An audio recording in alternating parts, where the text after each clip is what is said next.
All right, let's talk about building a serious foundation. We're going to lay out the ultimate blueprint for taking a weak lower body and turning it into an absolute powerhouse. If you've ever felt like your physique is, a little imbalanced, consider this your permanent fix. Okay, harsh? Yeah, maybe a little. But come on, let's be real. It's the perfect way to describe that look we see all the time, right? That classic gym mistake. Full Wi-Fi bars up top, but absolutely zero connection down below. It's a huge problem, and today we're going to solve it for good. So here's our game plan. First, we're going to break down what's actually wrong, diagnose the problem. Then we'll get into the science, the why behind the solution. After that, it's all practical stuff. A killer activation and workout, how to recover right, and finally, we're going to talk about why this is way bigger than just building muscle. Okay, let's get right into it and frame this the right way from the start. We're not just talking about how your legs look. Neglecting them, well, that's a fundamental structural failure of your entire athletic system. I mean, this picture says everything you need to know, doesn't it? Think about it. You would never try to build a massive skyscraper on a foundation of wet sand. It's insane. So why on earth would you spend all that time building a powerful chest and arms on top of legs that can't support it? It's a design flaw, plain and simple. Okay, now this is where it gets really, really cool. Forget just talking about getting bigger legs for a second. What we're actually talking about is a powerful, full-body biohack, a way to speed up all of your gains everywhere.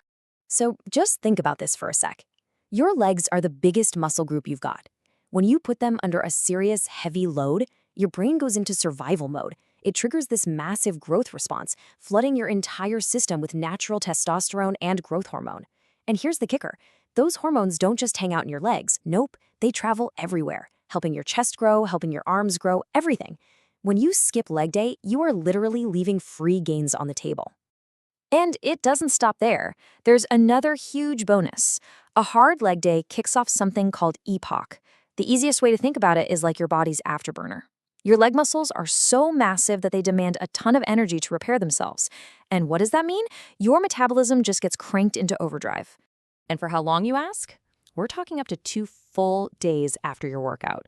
That's not a typo. You could be sitting on your couch doing absolutely nothing, and your body is still torching extra fat just to recover from that leg session. It's like getting free cardio while you sleep. Who doesn't want that? And hey, let's just bust a huge myth right here, right now. Oh, I run, so that's my leg day. No. Just no.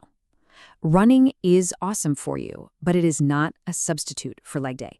See, endurance stuff trains one type of muscle fiber for going long distances. Building that powerful, dense muscle, that requires heavy resistance to wake up a totally different set of fibers. They're two completely different things. All right, enough theory. Let's get practical. Before you even think about touching a weight, we gotta get the body prepped. And let me be super clear about this. Forget about those long, lazy stretches where you just hold a position. That can actually make you weaker right before you lift. What we need is activation. And look, this is all it takes. Seriously. A minute of jumping jacks to get the blood pumping, get your temperature up. Then 10 nice and slow, deep body weight squats to kind of grease the joints in your hips and knees. And finally, 10 walking lunges to wake up all those little stabilizer muscles. Boom, that's it. 3 minutes, and you are primed and ready for war. Now, for the workout itself, and you're gonna love this, it does not have to be complicated. We can forget about all those confusing machines. Instead, we're gonna focus on mastering just four fundamental pillars of lower body strength. That's all you need. Pillar number 1, the quads. Those big muscles right on the front of your legs. And to hit these, we're going to use the undisputed king of all exercises. So if you're at the gym, nothing beats the barbell back squat. But listen to me, depth is everything. Your thighs have got to get at least parallel to the floor. If you can't, you're going too heavy. Drop the weight. Now, if you're at home, say hello to the Bulgarian split squat. It's your new best friend and probably your worst enemy. It is absolutely brutal, but man, does it work, hitting one leg at a time. Okay, pillar number 2 is what we call the posterior chain. Fancy name, simple idea. This is your body's engine, your powerhouse. We're talking hamstrings, glutes, lower back, all working as one unit. At the gym, the Romanian deadlift, or RDL, is your go-to. The most important thing here isn't bending your knees. It's about thinking, push your butt back. Hinge at the hips until you feel that nice, deep stretch in the back of your legs. At home, you can do the exact same thing with an exercise called the good morning. No weight needed, just make sure you keep that back perfectly flat. All right, pillar number 3. We're talking about the glutes. Now, with something like a glute bridge, the biggest mistake people make is just arching their lower back. That's not it. The real magic, where the growth happens, is when you drive your hips straight up to the ceiling and at the very top, you squeeze. Squeeze like you're trying to crack a walnut back there. And hold it. Hold that squeeze for a solid second. That's the good stuff. And last but not least, pillar 4, the calves. You want to know the real reason most people's calves don't grow? It's simple. They bounce. See, your Achilles tendon acts like a big rubber band, and when you bounce, it does all the work. The calf muscle does nothing. The fix? It's so easy. At the very bottom of the movement, when you feel the stretch, just pause. 1, 2, then press up. That little pause kills all the momentum and forces the muscle to do the job. So you've crushed the workout. Great. But guess what? The job is only half done. You don't actually build muscle in the gym, you tear it down. The growth happens when you recover. So let's make damn sure you're not wasting all that effort. Listen up, because this might be the single most important rule in all of strength training.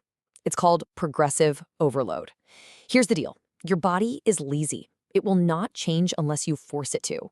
So that means every single week you have to do just a little bit more than you did last week. It could be 1 more rep. It could be 5 more pounds on the bar. It doesn't matter as long as it's more. Write your workouts down and always, always aim to beat your last number. And for recovery, it really just boils down to a simple checklist. Number 1, sleep. It's non-negotiable. That's when your body releases growth hormone. Number 2, nutrition. Protein is the brick. Carbs are the fuel for the construction workers. Don't starve your muscles. And number 3, active recovery. The day after leg day, go for a 10-minute walk. It gets the blood flowing and clears out that soreness way faster than sitting on the couch feeling sorry for yourself. Okay, so we've covered all the physical stuff. But before we wrap this up, I want to talk about what might be the most important benefit of training your legs. It builds something way, way more valuable than just muscle. Think about it. In every single hard set of squats, there's a moment where your brain is just screaming at you, stop, put the bar down. Pushing past that, doing that 1 more rep when every fiber of your being wants to quit, that is what builds mental toughness. And that kind of discipline, it doesn't stay in the gym. It bleeds into everything. Your job, your relationships, how you handle life when things get tough. You're literally building character under that bar. So there you have it. You've got the science, you've got the exact workout plan, and now you know this is about so much more than just how you look. There's only one question left, and it's the one you've got to answer for yourself. After hearing all this, be honest. Are you still going to skip it?